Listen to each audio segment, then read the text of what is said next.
From Montana's news leader, this is the MTN 10 o'clock news. Good evening and thanks for joining us on your Friday night. I'm Russ Riesinger. Montana's next governor held his first news conference since being elected today. MTN's Jonathan Amberian reports what Governor-elect Greg Gianforte had to say about COVID-19 shutdowns and the transition to a new administration. It's been 1 month since Congressman Greg Gianforte became Montana's governor-elect, and it's 1 month until his inauguration. On Friday, the Bozeman Republican said he's encouraged with how the transition has gone so far. We're building a great team, have rolled up our sleeves, and are already working for Montanans. Gianforte made clear COVID-19 will remain a major focus as his administration takes over. We have to recognize we're in the midst of a public health crisis. The trends right now are alarming, and it's clear we need to get a better handle on this virus. Gianforte said he will wait for recommendations from his COVID-19 task force before announcing his plans on state action. But he again emphasized his priority will be protecting people in vulnerable populations, but reopening Montana's economy. He said he's optimistic about vaccines, but that people should be aware they won't be widely available for some time. In the meantime, I encourage Montanans to take care of their loved ones and neighbors and to protect their health and well-being. I trust Montanans to do what's right. I choose to wear a mask, and I encourage others to do the same. Gianforte said he's had hundreds of Montanans express interest in joining his administration. He plans to name cabinet members and roll out policies in the coming weeks. He also said he's been in contact with many lawmakers of both parties. My message was clear. I look forward to working together for the benefit of all Montanans. Across the board, there is an enthusiasm to produce better outcomes. The Montana Legislature's Rules Committees will meet next week for discussions on possible options for how the upcoming legislative session will be run. Gianforte says it will be up to lawmakers to make that decision, but he said he believes they can balance doing their work and keeping people safe. In Helena, Jonathan Amberian, MTN News.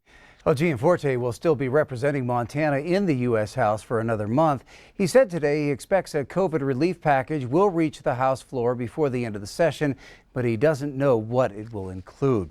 Meanwhile, the battle for control of the U.S. Senate is heating up. Today, Vice President Pence and former President Obama both held rallies for their respective candidates in Georgia's 2 Senate runoff elections.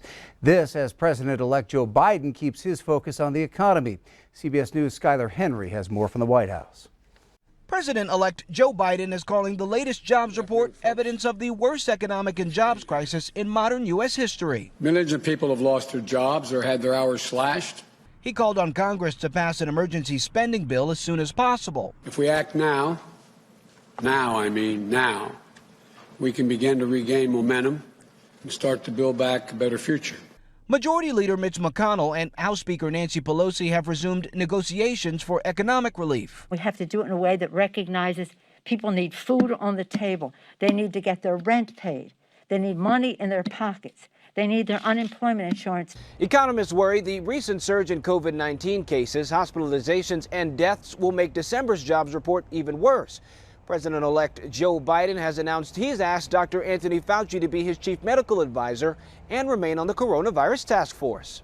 With control of the Senate in the balance, Vice President Mike Pence rallied with Republicans in Savannah, Georgia, urging them to get out the vote for Senators David Perdue and Kelly Loeffler in next month's runoff election. The Senate really matters. At the same time, President Obama held a virtual rally with Democratic contenders Jon Ossoff and Reverend Raphael Warnock. President Trump plans to headline another rally in Valdosta, Georgia tomorrow night. And Georgia's governor is calling on the Secretary of State's office to conduct a signature audit of ballots following allegations of election fraud.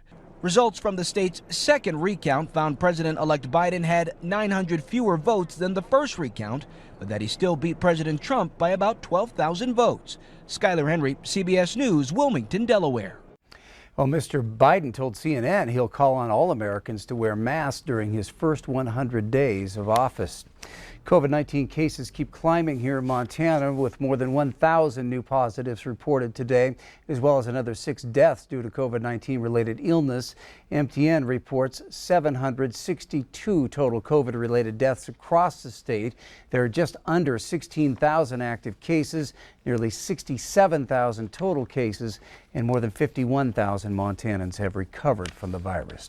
Tonight, we are learning more about how the state of Montana plans to disperse its allotted shipment of the first round of the COVID-19 vaccine. Governor Steve Bullock announced this week Montana will get 97,000 doses of the Pfizer vaccine, but are health agencies ready to take it? Here's Q2's Andrea Lutz with more. As Montana waits for the first round of COVID-19 vaccinations to come, it's the state health department that's currently busy figuring out shipping, storage, and distribution. Because we're all waiting for that return back to normal.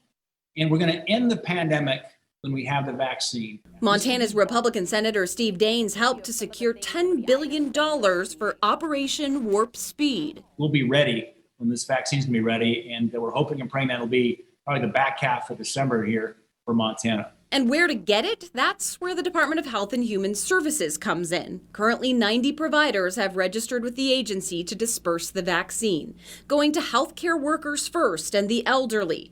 The agency says providers must apply, and they include hospitals, health departments, and pharmacies. And the Pfizer vaccine needs special storage, a freezer. St. Vincent Healthcare says they've got one, saying they purchased an ultra-cold freezer that reaches minus 80 degrees Celsius. They plan to administer the vaccine in accordance with federal and state guidelines and vaccinate as many nurses, doctors, and staff as possible. And we're going to start by ensuring that our healthcare heroes, those frontline healthcare providers, get that vaccine first. Daines says the vaccine is safe, and he would know he's already been given it during Pfizer's vaccine trial. I would describe it as if you're getting the flu shot. And I want to encourage as many Montanans as possible to get that vaccine. And with Montana's deadliest month for COVID deaths yet in November, health officials and state leaders are stressing the importance of following guidelines so that December won't be worse. In Billings, Andrea Lutz, MTN News.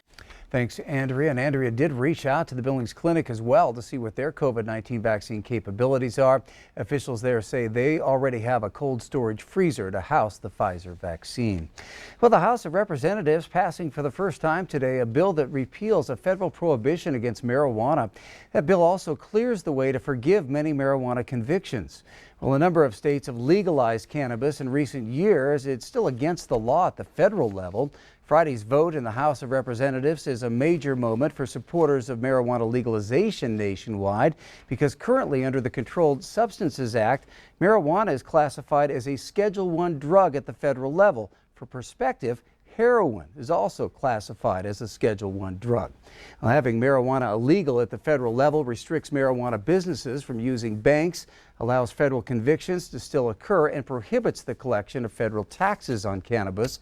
The House vote, though, is still largely symbolic for the time being, with little chance of getting past the Senate. All right, Chris DeRose is in for Bob tonight with a first check of what's shaping up to be a pretty nice weekend. Pretty nice weekend, and I got to tell you, no snow in the forecast, although if this was 1978, there would be snow. In fact, this was the snowiest December day ever back in 1978 here in Billings. How much snow did we get? Was it 14.8 inches? 13.7 inches, 12.2 inches, or 11.9 inches? What do you think, Russ? B, you are correct. It was 13.7 inches back in 1978. Also on that day, Red Lodge saw 16 inches, Columbus 9 inches, and Broadus only got 3 inches. But no snow for us. We got a full forecast coming your way very shortly. All right, thank you, Chris. A possible high school stadium proposal has emerged after Yellowstone County Commissioners decided this week that it would not be included in a Metro Park master plan. A piece of land next to Amen Park and across from Newman Elementary School could be the site of the sports complex. That complex would include a stadium for football, soccer, and track and field, also basketball courts. It's in the beginning stages, and the South Billings Urban Renewal Association will look at proposing it to the Billings City Council. Now, this could be a joint project with the city and school district too. Superintendent Greg Upham says collaboration allows a sharing of costs.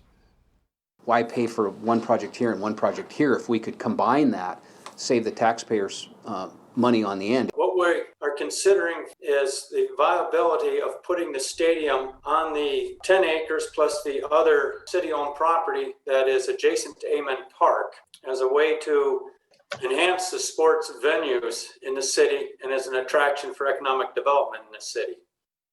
Mike Mayotte says the South Billings Urban Renewal Association Board will talk about the proposal at its next meeting in January. New place for artists and those in the crafting business to show and sell their stuff in Billings, which has been pretty tough to do as of late with shows being canceled. Crack-A-Jack is a small storefront downtown next to Al's Bootery on First Avenue. The building is a place for artisans, designers, painters, and other crafters to create and market their work. People can purchase vendor space, small or large, all from Montana artists.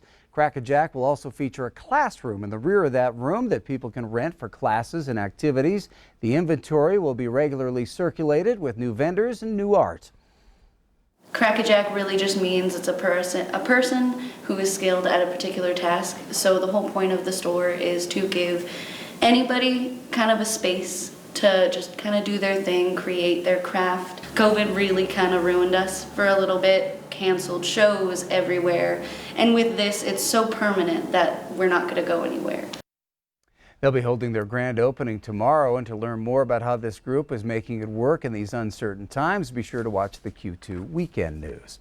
Well, a Christmas display known as the Billings North Pole has received worldwide attention and opened for viewing this week. Check it out. Families came out tonight to enjoy the artistic creation at 4516 Stone Street. Chris Troop started with 10,000 lights 13 years ago. He's now up to 300,000 with miles of wire. Visitors and even his neighbor have shared pictures of Troop's lights outside of the U.S. He had to work tonight, so we talked with his neighbor who serves hot chocolate next door and says Troop does the work by himself for children and families to enjoy. 100%, man. That's what it's all about. This is for Billings. This is for the community. This is the Billings North Pole. I can't give him enough credit for what he does and why he does it. It's Chris. That's his giving back to the community. I enjoy it. I live next door. I think everybody walks out of here feeling just a little bit happier, a little bit more cheerful, a little bit more of the Christmas spirit. The Billings North Pole at 4516 Stone Street started on December 1st. It'll be lit up from 5:30 to 10 p.m. through January 1st. Ahead on the MTN News at 10 here on Q2, Montana's legislature set to meet for the first time in 2 years. We're getting a look at what some of the top priorities will be for Republicans who are in solid control. And later we meet a Billings officer with a big heart for helping kids during the holiday season.